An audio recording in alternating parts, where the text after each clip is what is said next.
Hi, this is an explanation for week 4. I am in the week 4 activities and Dropbox.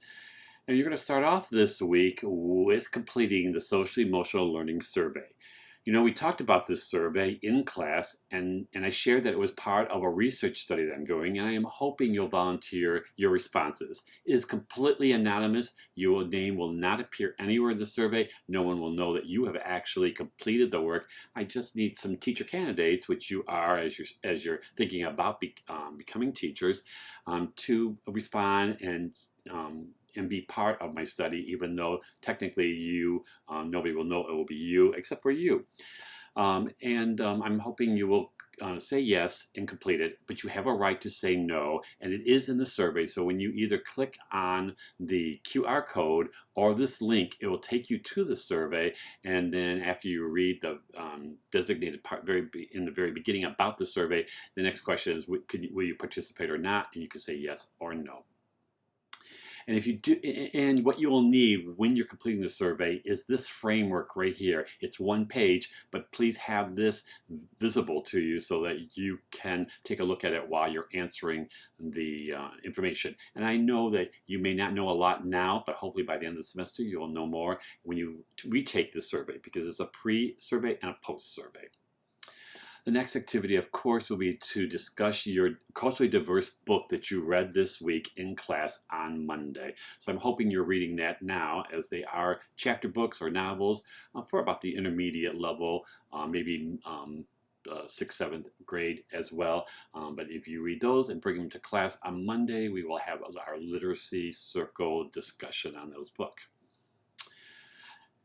The next activity is to view the video of the book, The Sandwich Swap, and then read the article, which is right here below, drawing the lines in the sandwich. How does this book touch on the questions of multiculturalism as suggested by the author of the article? How do the illustrations help the text to touch on the questions of multiculturalism? And what did you experience once you read the book?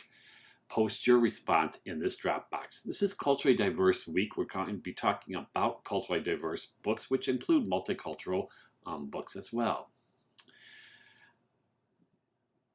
The last independent or individual activity you're going to work on this week is to read the Culturally Diverse Literature PowerPoint. And then you're going to select the 4 categories that are identified in the PowerPoint, and you're going to locate images and a synopsis of 2 books from each category. So that will be 8 books, 2 from each of the 4 categories. And you're going to create a document. You can create a chart. You can create a graphic organizer. Whatever works for you. Just don't forget to include images of the books, synopsis of the books, and make sure they're under the correct category, of course. You're going to post this document you've created in the Dropbox. And again, here is the PowerPoint for your use this week. And that takes care of the individual activities. Now this week you do have group work, and I'm going to take you to that folder, which is right below the activities Dropbox that you just clicked on. So we're going to go here. There are 4 groups this week, and you'll be one of those groups.